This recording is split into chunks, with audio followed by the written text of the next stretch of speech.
Fala Vascaíno Digital, começando aqui agora mais um programa Vascaíno Digital.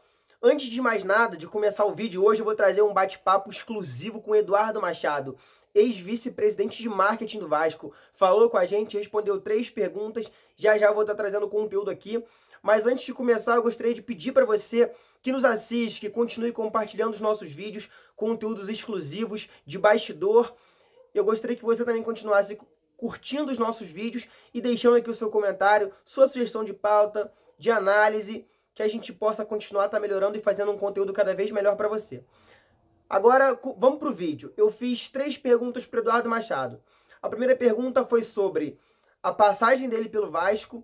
A segunda foi sobre o rompimento dele com o movimento de apoio que apoiava a candidatura do Levenciano. E também quais serão os próximos passos dele a partir de agora, se ele vai apoiar alguma chapa, a Sempre Vasco, talvez. E ele respondeu todas as perguntas, só que eu não quero deixar esse vídeo maçante para você, um vídeo cansativo, então eu vou dividir em 3 partes. A parte 1 vai ao ar hoje, a 2 amanhã e a 3 depois de amanhã. Hoje ele vai responder sobre a passagem dele pelo Vasco. Então, Eduardo, gostaria que você falasse pra gente como foi a sua passagem como vice-presidente de marketing do Vasco, os ganhos e o que você está achando do marketing do Vasco hoje. Muito obrigado pela participação. Bem, bom dia aí ao pessoal do canal Vascaíno Digital. Tá? Eu tive uma conversa semana passada com o Gabriel Oliveira e ele me encaminhou aqui 3 perguntas e o objetivo hoje aqui era a gente estar batendo esse papo. Tá? Eu sou o Eduardo Machado, coordenador geral do Grupo Pro Vasco, e ele me mandou 3 perguntas para que eu pudesse conversar com vocês aí no canal. Tá bom? Então, ao pessoal do Vascaíno Digital, deixo todo o meu abraço aí e espero que o nosso papo aqui, os esclarecimentos que eu preste, sejam úteis para vocês aí, tá bom?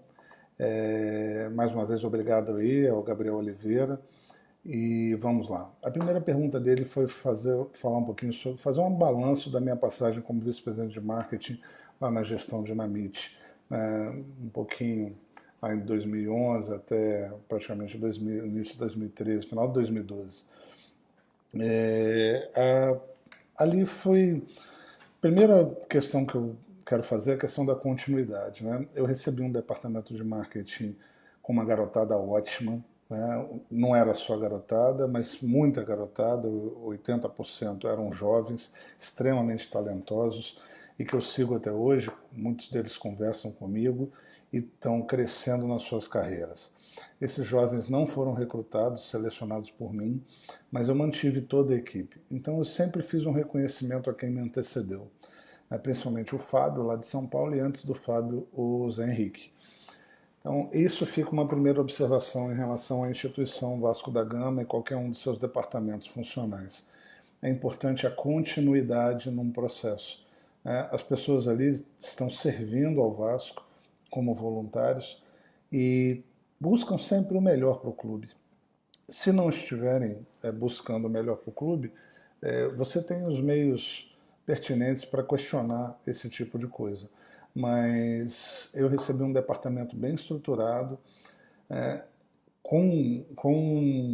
sem orçamento. O clube tinha uma vacância de orçamento e de dotação orçamentária para o departamento de marketing. E vendas fica dentro do departamento de marketing também. Só que você, para vender o Vasco, vender produtos relacionados ao Vasco, você precisa de dinheiro. Por melhor que seja um departamento de marketing, por mais criatividade que você tenha, a criatividade tem um limite, ela chega ali e bate num teto. Você pode até inovar, você pode pensar em alguma coisa diferente. E aí entravam possibilidade de geração de receita diferenciadas. A gente foi por 2 caminhos. O caminho das receitas novas através de patrocínios, e aí nós estruturamos um canal de vendas indireta, dado que nós não tínhamos vendedores. E para termos vendedores para vender projetos de milhões de reais ano, são vendedores caros. Muitas vezes o retorno sobre o investimento. Primeiro, você não tem como fazer um investimento dentro das prioridades do clube. Até hoje o cenário é esse. Então não dá para você ter um time de vendedores internos à corporação. Né?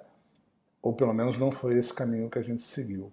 Então nós estruturamos canais de vendas indiretas, começamos com 3, terminamos com 5, e tínhamos toda a remuneração baseadas em regras de mercado. Regras que hoje muita gente intitula como compliance, ou seja, dentro todas as remunerações definidas, com metas, com margens, e fazendo de uma maneira simples, sem tornar o projeto muito complexo. Obtivemos um bom êxito nessa questão, foi bem interessante o trabalho. Eu posso dizer que vários patrocínios foram conseguidos, tinham patrocínios pontuais, tinham patrocínios de longo prazo, como Kraft Foods, Team, Caixa, né, que veio depois, mas Nissan também veio depois, Eletrobras. Então, assim, foram patrocínios de dezenas de milhões de reais, até patrocínios como a Kraft Foods, se eu não me engano, foram 4 milhões de reais, a Lacta, né, é o produto mais conhecido da Kraft Foods, por exemplo.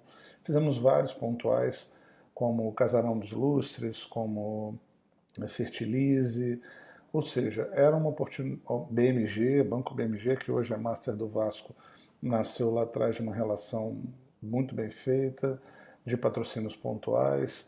Então, assim, ou seja, nesse aspecto, eu acho que foi bem exitoso esse processo e, e foi um diferencial. Conseguimos fazer várias ativações também durante os jogos, mas a barreira financeira sempre foi algo que foi um limitador.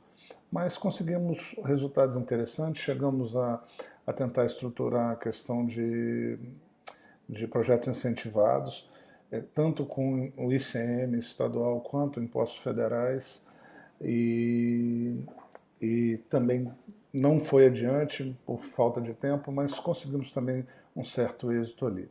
A outra linha foi a questão do plano de sócios. Nós modelamos um sistema de atendimento ao vascaíno. O vascaíno tinha problemas de toda a ordem, desde boletos duplicados ou pagamentos não reconhecidos, etc. Então a primeira coisa foi atender ao vascaíno. E isso realmente zerou as reclamações já num primeiro momento, e aí depois a gente conseguiu começar a catapultar com um novo programa de sócios. E deixamos essa semente lá, porque no final de 2012 eu não continuei na gestão Dinamite, né, mas conseguimos deixar lá uma semente plantada que, por N motivos, ela não teve continuidade, nem na própria gestão do Roberto, quanto na gestão do Eurico depois. E agora a gente vê algum tipo de ação voltada para o plano de sócios na gestão do Campelo, mas numa situação também bem complicada, com falta de recursos, um processo politizado eleitoralmente, sem um ativo que permita você alavancar 35, 40 mil novos sócios através de troca de lugares nesse mobiliário, que seria o Maracanã. Então, fazer isso em São Januário com a capacidade atual é muito complicado.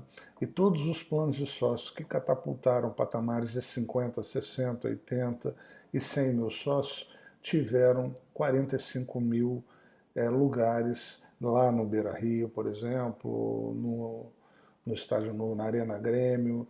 O Cruzeiro fez isso com o Mineirão. Então, se você pegar todos os planos de sócios, a catapulta inicial deles para pagantes, né, não estamos colocando remidos, etc., foi o mobiliário adequado para você fazer o trade-off, né, a troca desses lugares por vantagens associativas.